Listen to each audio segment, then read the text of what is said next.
Hey guys, it's me again.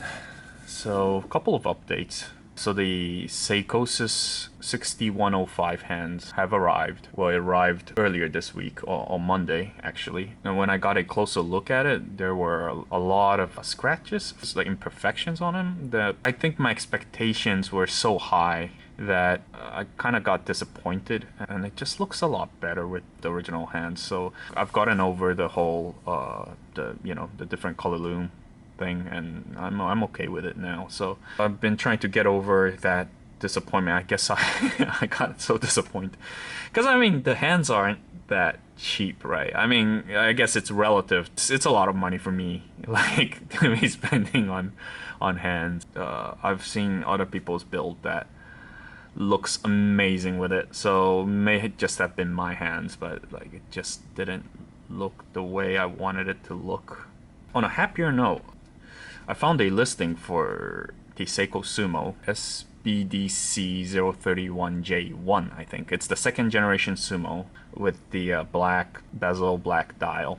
I thought, I know he was selling it for real cheap. And by real cheap, I mean he had it listed for about 150 US dollars, which is good, but there were a few issues. The original owner swapped out the hard Lex crystal to a domed sapphire. He listed as the movement had some issues and needed maintenance, and so what it was that the second hand would just stop suddenly and it wouldn't move. So I thought just get it and then have the movement maintenanced. Also, I got in touch with the seller and I asked him if he had the original hard Lex crystal, which he did, which is great. So I didn't have to buy another crystal, and he was willing to pass that along with the watch. And this is what I got. It's in pretty good condition for what it is. Something about that particular domed sapphire, like it didn't look good to me. And so yeah, and I got the original hard Lex in it, and it's looking good. So what I found out was that I took it apart and I tested the movement, and the movement was running fine. The hands were not set properly. So I think what it was that it didn't have enough clearance with the sapphire crystal. But I don't know how that was. He did say that he wore it for a while and then he stopped wearing it for like a couple of years. If something shifted or something, I noticed that the hour hand and the minute hand weren't aligned properly. So I took off all the hands and I took out the crystal and I reset the hands and then put in the old crystal in it, and also I aligned the chapter ring as well. That's all fixed and everything's aligned and running really good now. It didn't have to be regulated or anything. And yeah, it's nice, and originally, like for Sumo, I would have preferred to have gotten a SBDC001, the first generation one with the scuba on it and with the cursive automatic. But I'm okay with the Prospex one as well. I don't have any hate for the Prospex logo, especially now. I mean, you can see it's quite used.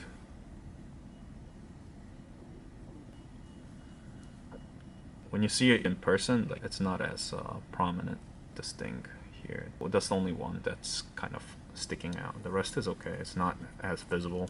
I never really liked the font on the bezel insert. I think a lot of people could relate to this. It's either you really like it or you really don't. 9 years ago, almost 10 years ago, I'm guessing, about a decade ago, right? When this second generation came out. When I think of a Sumo, this is the Sumo. But like, I was just looking at the case design, and this is really interesting because the case design is really sophisticated, really beautiful actually.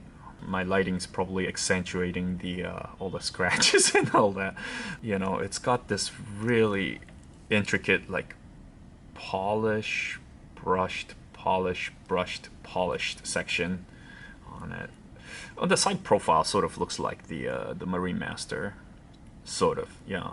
It has a similar look to it. I used to think that this is like an affordable version of the Marine Master until I got to look at it closely, and the case is not a Marine, like it's very different.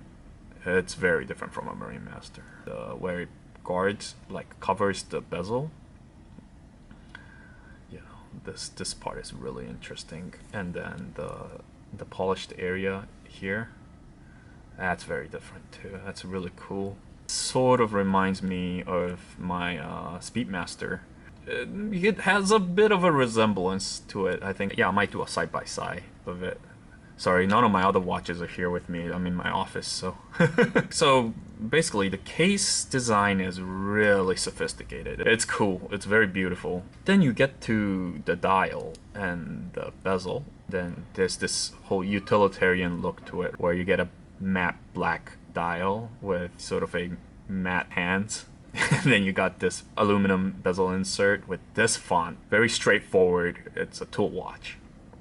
And you get this case, which is so sophisticated, and it's kind of weird. Not weird, but it's like, it's an interesting mix of the two, really. I keep thinking that with this kind of case, you know, it'd probably end up with something else for the bezel and the dial and the hands, right? It's so interesting. There must have been a clash between the marketing team and whoever was responsible designing this. I think it looks really interesting. And then a lot of people were complaining about the 20mm lug width. I guess they could have gone with the 22. Yeah, but I'm okay with it. Like, I don't know, something about me, like I'm starting to like thinner bracelets. I'm okay with this. It starts off 20 and then it's like 18 here, but the bracelet in itself, it's not good. I'd say it gets the job done, sort of, but like it's got play. It sits lower. It's an afterthought. It's a classic Seiko move. Signed crown, really cool. Yeah. Yeah, the loom's alright. The loom's good, nice and strong. The bezel action's alright. Because of the design of the case, you'll have to rotate the bezel from 12 and 6. And it just lines up nicely, yeah. The seller, after I fixed it, I brought it over to, like, we met up again, because he gave me the wrong extra links for this bracelet. So, but anyway, I got to meet up with him again and to sort of exchange. And I was telling him what I did to it, and that it's running and it's working. He said he was happy for me that the movements is working fine and everything. So really nice guy. He was wearing a sort of a limited edition Captain Willard.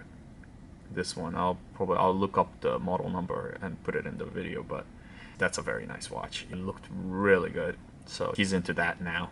One of my friends suggested that I change out the bezel insert to maybe like a ceramic, or go with the, you know, there's an aftermarket bezel insert that sort of looks more like the King Sumo bezel, and King Sumo looks amazing, right? I mean, that's an amazing looking watch.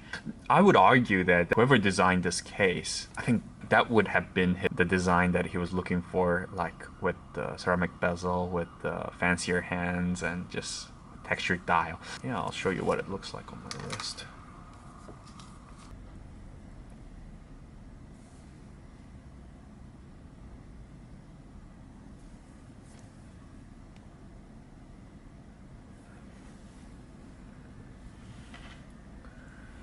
I think it hugs the wrist pretty well.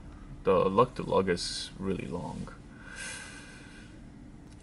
Yeah, like, so if you have like a 7-inch wrist, I think, or over, I think you'll be able to cover the lug to lug distance. It doesn't look too tall. I think it's proportionate to its size. It's nice. Like, this bezel insert, this bezel marker, for me, right, it's what makes sumo a sumo. The newer sumos, they're all very beautiful. They're very nice looking watches. But like, when you ask me what's a Seiko sumo, you know, it's this bezel. It's like this distinguishing character of this watch. I wouldn't want to pay the MSRP and get a watch with a Heartlex crystal, this bracelet. Yeah, like, those two things would bother me quite a bit for that price range. But if you could find one for like $300 or $400 in really nice condition, really clean condition, I think, and if you like the bezel, this bezel insert, okay, and if you like bigger watches, right, I think this could be a pretty good choice. Yeah, like if you're looking for a watch that's a proper diver but quirky, a bit different, yeah, you could definitely look into it. Still not my most favorite design, but I could see why people fall in love with this one. But that's it for now. It's a quick one. Thanks, guys. Catch you on the next one.